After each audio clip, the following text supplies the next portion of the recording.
look who came on camera today. Greetings, YouTube. I am Jamila, here to talk to you about Married at First Sight, Season 16, Episode 6. Child, let's get into it because a whole lot happened on this episode.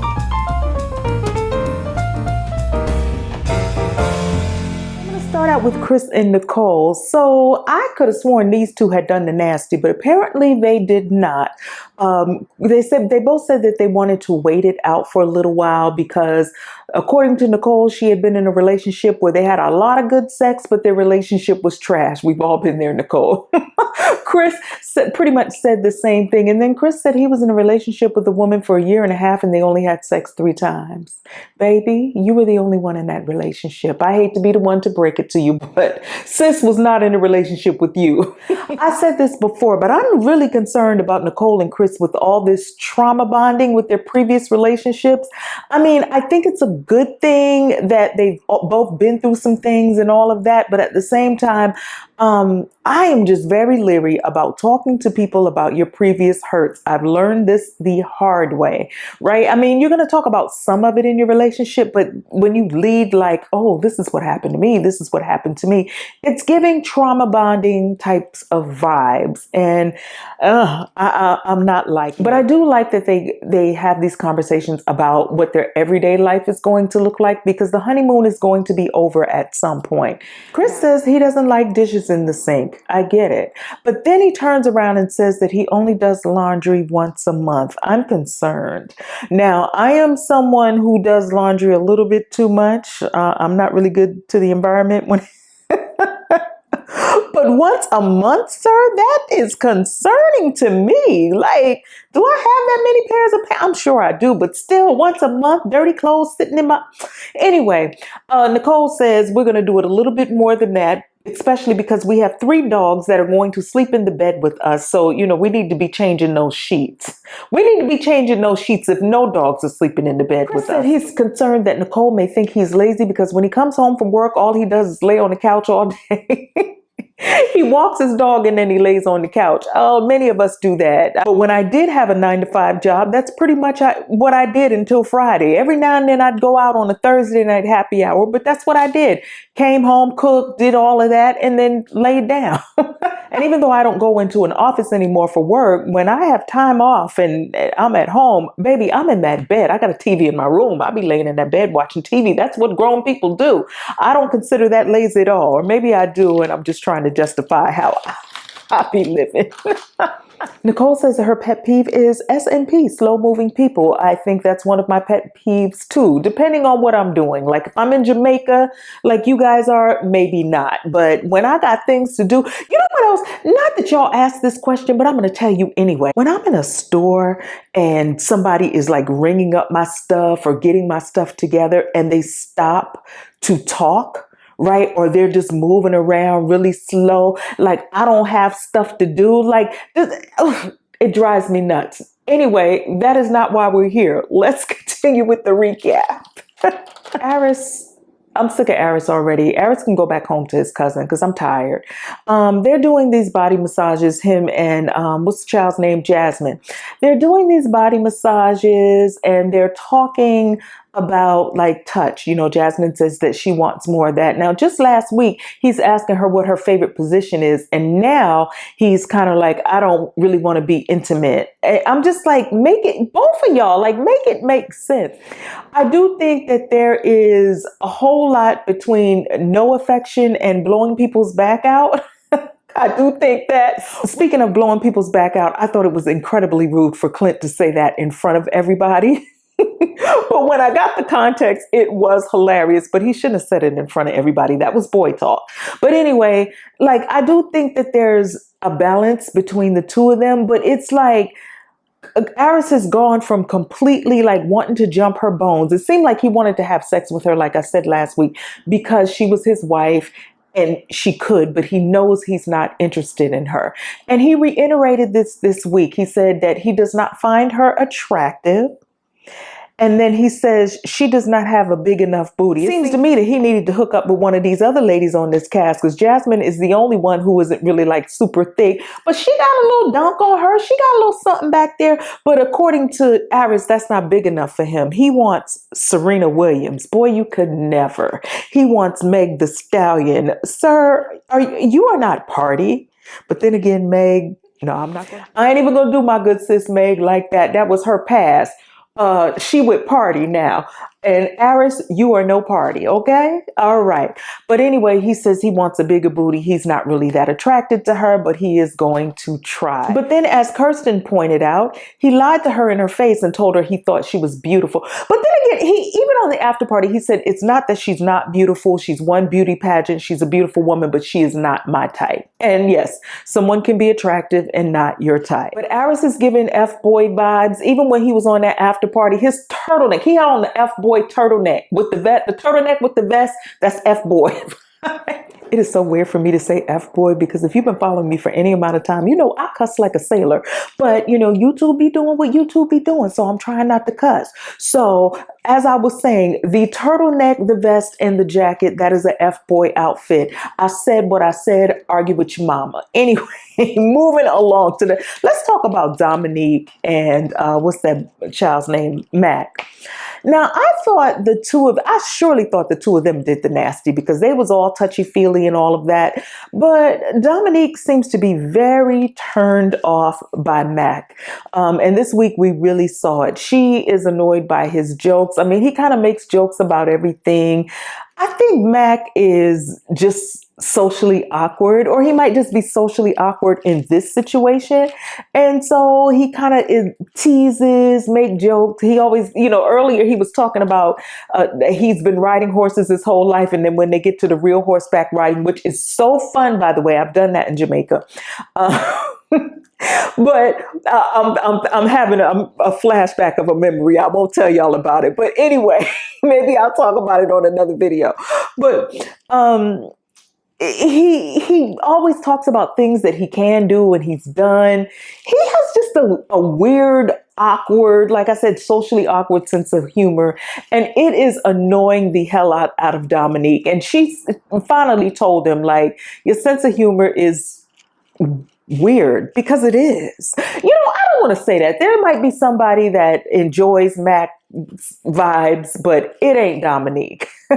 Also got on the phone with her mom, and she talked about how Mac is not adventurous at all, and it is starting to annoy her. These experts, child, they get it. Sometimes they get it completely wrong. Dominique should have probably been hooked up with Aris, because although Aris is 39, he gives very childish vibes, right? He looks young for his age. That is a good thing, but his whole demeanor is 25 years old. His conversation is 25 years old. So maybe the two of them needed to hook up, child. Dominique is not seeing it for Max. She had a conversation with him later on in the episode. Hopefully he will get it together. I did have a little bit of hope for these two, but now definitely not so much. So Shaq and Kirsten, they take a dance hall class.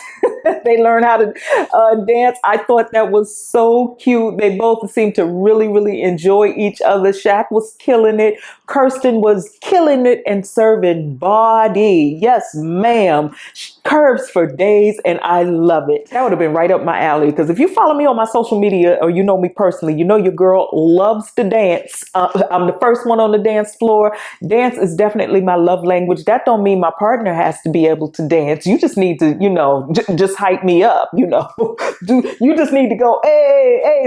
But yeah, that seemed like so much fun, and they seem to have a really good time. But later, child, later, I'm going to skip ahead for just a moment. So we know that all of the couples met. The boys had their boys' day.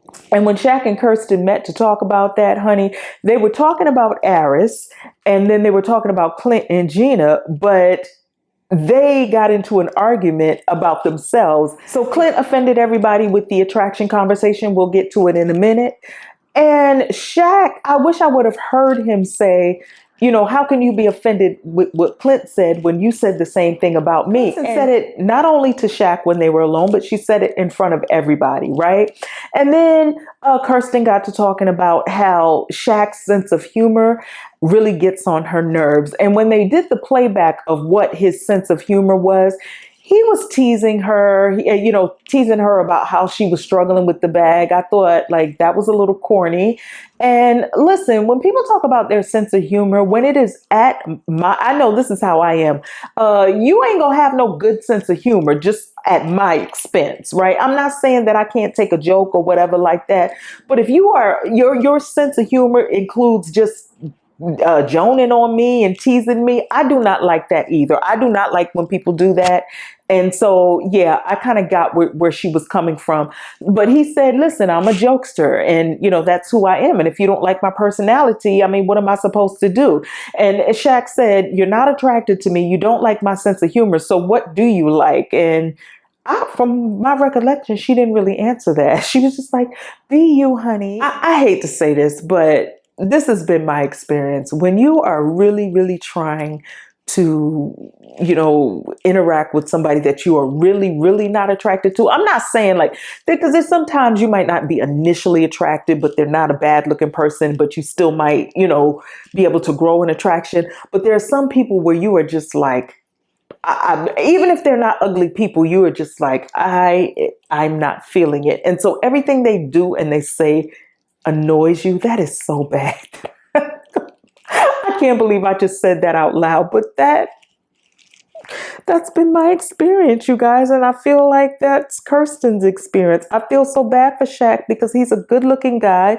He's a nice guy and he's an excellent catch, but I just don't think Kirsten is going to see it for him. And I'm sad for that. But anyway, they worked through their little argument and they hugged it out. But I just have a feeling that it ain't gonna work. Speaking of people who ain't gonna work, let's talk about Clint and Gina. First of all, now that we watch the entire scene, it shows once again that Gina started off the conversation by saying she is normally not attracted to gingers.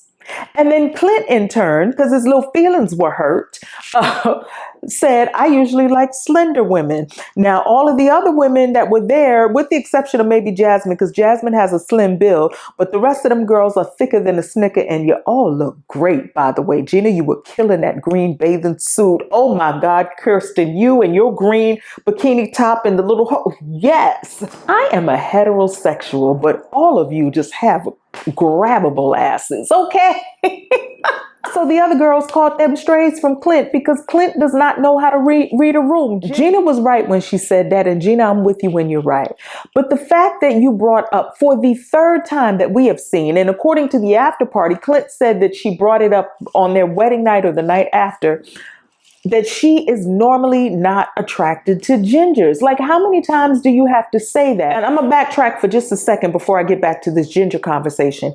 Gina constantly talked about her business. When Clint was just talking about, everyday life, how it's going to be for them, Gina continued to talk about her business. She's like, I work on this day. I work on this day. I signed a 7-year lease. I'm just trying to do this and I'm trying to do this. Not mad at you, Gina, for being a hustler. Not mad at you for being about your business. You've been a single woman. You've been doing it for yourself. I think that's great. Clint did raise a good point. He wondered if Gina was only there to promote her shop. I saw a couple of people on Twitter say that because it's like she constantly talks about her shop. And it did work because, I was like, next time I'm in Nashville, I go to Nashville every so often. I was like, maybe I need to go check Gina out. Maybe I'll go get a facial treatment, or something like that at Gina's shop, right? So it did kind of work, Gina. But Clint did raise that question. And it's starting to feel that way a little because, and it may not be that, it may be just that she is so focused and immersed in building this brand that's like what she eats, sleeps, and breathes. Either way, it's nothing wrong with being dedicated to your brand, but just like you said, Clint needs to know how to read a room. Gina, you need to know how to read a room and know how to have conversation about something other than your brand, right? But anyway, let's get back to this ginger conversation. So Gina had the audacity to be offended. Now, Clint did offend everybody because these girls don't know the context of the conversation. So you're going to sit up there in front of a whole bunch of thick girls and say, I normally date slender women. Listen, I'm a thick girl, but I ain't offended. I wouldn't be offended at all. Clint is not a bad looking guy, but I mean, I ain't checking for you either, Clint. So whatever. But anyway, Gina was really offended. She kind of shut down that night before. She didn't say anything. And then she finally, the next day, decided to talk to Clint about it. And the girls rallied around her. They asked her if she was okay. And she said, no, she was offended. But I was like, but Gina, you came for Clint's looks like 3 or 4 times. And like Ara said, the two of you low-key called each other ugly.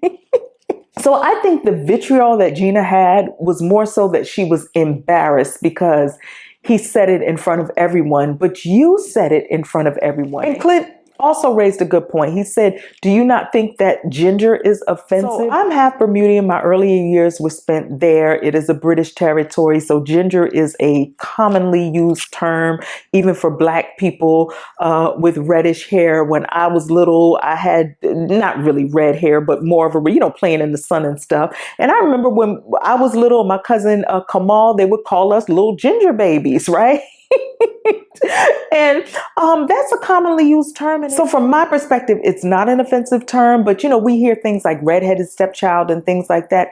It can be offensive. And if Clint says that it is an offensive term to him, then Gina should have taken that in, apologized, and said, that is something that I won't use with you anymore. There are a lot of terms that a lot of us grew up using, and now we learn that it offends a certain group of people, so we usually do not use it, right? But instead, Gina decides to say, I specialize in red hair. What? Again, going back to her business, Clint was like, what does that even mean? You don't even like redheads. I thought she was very dismissive. She thought Clint was very dismissive. And, nobody wanted to apologize or hear anybody. So Gina said she thinks that it's best that her and Clint spend some time apart. So she walked away, and this part cracked me up because Gina was way over there and Clint was still talking. He's like, oh, you want to walk away? How unfortunate. He's still going on. I'm like, Clint, Gina don't hear you, sir. Anyway, they ended on a sour note. I watched the after show.